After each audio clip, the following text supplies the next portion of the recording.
आज के वीडियो में मैं असहयोग आंदोलन का विस्तृत जानकारी देने जा रहा हूं। असहयोग आंदोलन की शुरुआत कैसे हुई और असहयोग आंदोलन किस प्रकार हमारे संपूर्ण भारत में अंग्रेजों के विरुद्ध जनमानस रूप से हुई, मैं बताने जा रहा हूं।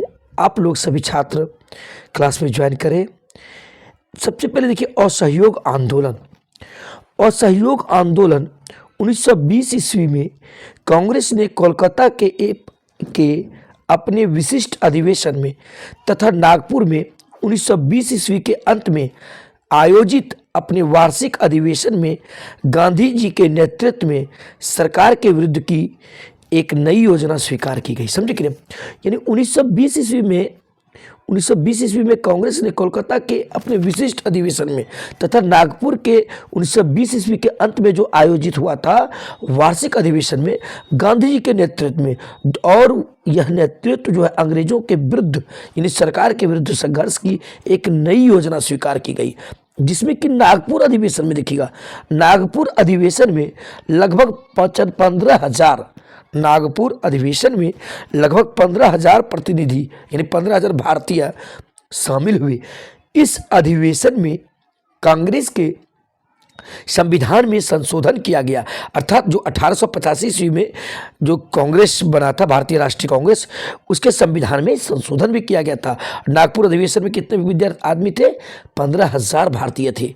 उसके बाद ध्यान दीजिएगा सभी छात्र, ध्यान दीजिएगा, सभी न्यायोचित और शांतिमय साधनों से भारतीय जनता द्वारा स्वराज प्राप्त करना कांग्रेस के संविधान का उद्देश्य बना। यानी कांग्रेस का जो संविधान में संशोधन किया उसमें क्या कहा गया? सभी न्यायोचित और शांतिमय साधनों से भारतीय जनता द्वारा स्वराज प्राप्त करना है। स्वराज का अर्थ होता है स्वयं का राज्य, यानी अंग्रेजों का राज्य नहीं, स्वयं का राज्य। कांग्रेस के संविधान का उद्देश्य यही था, और इन साधनों के लिए किए जाने वाले संघर्ष को ही असहयोग आंदोलन का नाम दिया। अर्थात अपने स्वराज के प्राप्ति के लिए जो न्यायोचित शांतिमय तरीके से जो भी कार्य होगा वह कार्य क्या होगा? असहयोग आंदोलन का रूप दिया गया। लाला लाजपत राय की अध्यक्षता में, ध्यान दीजिएगा, लाला लाजपत राय की अध्यक्षता में हुए कलकत्ता अधिवेशन में महात्मा गांधी के नेतृत्व में असहयोग आंदोलन का प्रस्ताव पारित हुआ। यानी कोलकाता जो अधिवेशन हुआ था उसमें लाला लाजपत राय अध्यक्षता कर रहे थे और महात्मा गांधी के नेतृत्व में असहयोग आंदोलन प्राप्त हुआ। यदि आपसे पूछा जाएगा क्वेश्चन कि असहयोग आंदोलन जो है कोलकाता के अधिवेशन में किसकी अध्यक्षता में पारित हुई, तो लाला लाजपत राय, और किसके नेतृत्व में? महात्मा गांधी के नेतृत्व में, ठीक ना। उसके बाद ध्यान दीजिएगा बच्चों, इस आंदोलन के दौरान विद्यार्थियों द्वारा शिक्षण संस्थानों का बहिष्कार किया।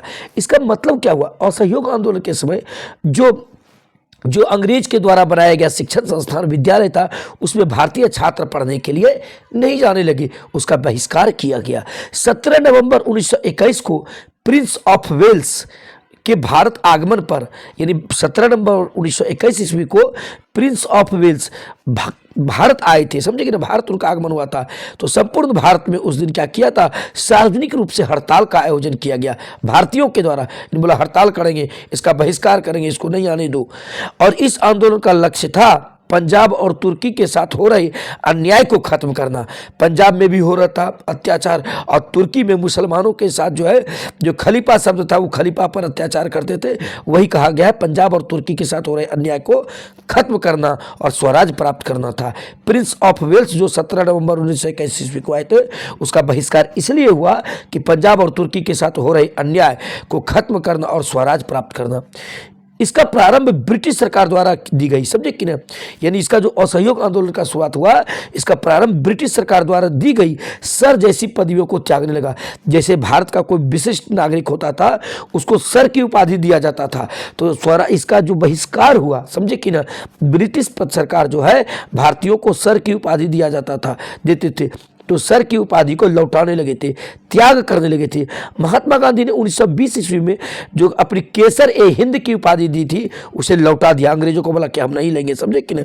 महात्मा गांधी ने क्या किया, केसर ए हिंद की जो उपाधि लौट दिया था 1920 ईस्वी में, अंग्रेजों को लौटा दिया। बोला हमें ऐसी उपाधि नहीं चाहिए अंग्रेजों के द्वारा कि आप मेरे जनता पर, मेरे भारतीयों पर अत्याचार करते हैं और इधर हमसे सम्मानित करते हैं, हमें यह उपाधि नहीं चाहिए। 1920 ईस्वी में केसर ए हिंद की उपाधि को लौटा दिया, जिसके पश्चात विधान परिषदों का बहिष्कार प्रारंभ हुआ। यानी अंग्रेज के द्वारा जो विधान परिषदों का गठन किया गया था, विधान परिषद में कार्यक्रम हुआ करते थे, उसका भारतीय लोग बहिष्कार करने लगे। जब परिषदों के लिए चुनाव हुए तो अधिकांश लोगों ने वोट डालने से मना कर दिया। भारतीय लोग बोला कि नहीं, चुनाव होगा, हम नहीं वोट डालेंगे। क्या डालेंगे इसको? विद्यार्थियों और अध्यापकों ने स्कूल कॉलेज छोड़ दिए। यानी भारत का जो विद्यार्थी था, भारत का जो अध्यापक था, स्कूल में पढ़ाने के लिए छोड़ दिए, पढ़ने के लिए छोड़ दिए, समझे कि नहीं। इस प्रकार से असहयोग आंदोलन का पुरजोर विरोध हुआ। उसके बाद ध्यान दीजिएगा, राष्ट्रवादियों ने दिल्ली में जामिया मिलिया और वाराणसी में काशी विद्यापीठ जैसी नई शिक्षण संस्थाएं स्थापित की। यानी असहयोग आंदोलन के विरोध में भारतीयों के द्वारा, यानी भारत के जो राष्ट्रवादी नेता लोग थे, दिल्ली में जामिया मिलिया और वाराणसी में काशी विद्यापीठ जैसी नई शिक्षण संस्थाओं की स्थापना की। लोगों ने अपनी सरकारी नौकरियां छोड़ दी, जो अंग्रेज दिए थे भारत को सरकारी नौकरियां, उसमें भारतीय जो नौकरी करने जाते थे वह छोड़ दिए। वकीलों ने अदालतों का बहिष्कार किया, यानी भारतीय वकील अदालत नहीं जाने लगे। सारे देश में सार्वजनिक हड़ताल हुई। इस असहयोग आंदोलन के साथ संपूर्ण भारतीय साथ में आ गए और सारे देश में हड़ताल करने लगे। और 1921 ईस्वी का वर्ष समाप्त होने के पहले ही 30,000 लोगों को जेल में बंद कर दिया अंग्रेज ने। देखिएगा, 1921 ईस्वी को वर्ष समाप्त होने के पहले ही 30,000 लोगों को जेल में बंद कर दिया गया। केरल के कुछ भागों में भी विद्रोह भड़क उठा, यानी यह विद्रोह जो है केरल के कुछ भागों में भी विद्रोह उठ गया। अधिकांश इसमें मोपला किसान थे, समझे कि इस विद्रोह में कौन किसान थे? केरल का मोपला किसान थे। इसीलिए इस किसान को मोपला विद्रोह भी कहा जाता है और सहयोग आंदोलन को क्या कहा जाता है? मोपला विद्रोह भी कहा जाता है। अब देखिएगा, ध्यान दीजिएगा, विद्रोह को बर्बरतापूर्वक कुचल दिया अंग्रेजों ने, बर्बरतापूर्वक कुचल दिया विद्रोह को, और 2000 से अधिक मोपला किसान मारे गए। कितने किसान मारे गए? 2000 से अधिक मोपला किसान मारे गए और करीब 45,000 किसानों को बंदी बना लिया गया। और 1921 ईस्वी में अहमदाबाद में कांग्रेस का अधिवेशन हुआ, जिसके अध्यक्ष हकीम अजमल खां थे। अधिवेशन ने आंदोलन को जारी रखने का निर्णय लिया और तब असहयोग आंदोलन का अंतिम दौर आरंभ हुआ। यह हमारे भारत का असहयोग आंदोलन जो है अंग्रेजों के विरुद्ध किया गया एक जनमानस आंदोलन है। आप लोग उम्मीद इस वीडियो के माध्यम से अच्छी तरीके से असहयोग आंदोलन समझ गए होंगे। वीडियो पसंद आया हो तो लाइक जरूर करेंगे, कमेंट अवश्य करेंगे, वीडियो को शेयर करेंगे और दोस्तों के बीच एस पांडे यूट्यूब चैनल के बारे में बताना जरूर सोचेंगे। और यह वीडियो केवल 10th और 12th के लिए ही उपयोगी नहीं है, बल्कि कंपटीशन के छात्रों के लिए भी यह वीडियो उपयोगी है। आप लोग इसी प्रकार से देखें और एस पांडे यूट्यूब चैनल के साथ रहें। इस प्रकार की वीडियो को प्राप्त करने के लिए regular S Pandey YouTube channel के साथ जुड़े रहें। Thanks for watching.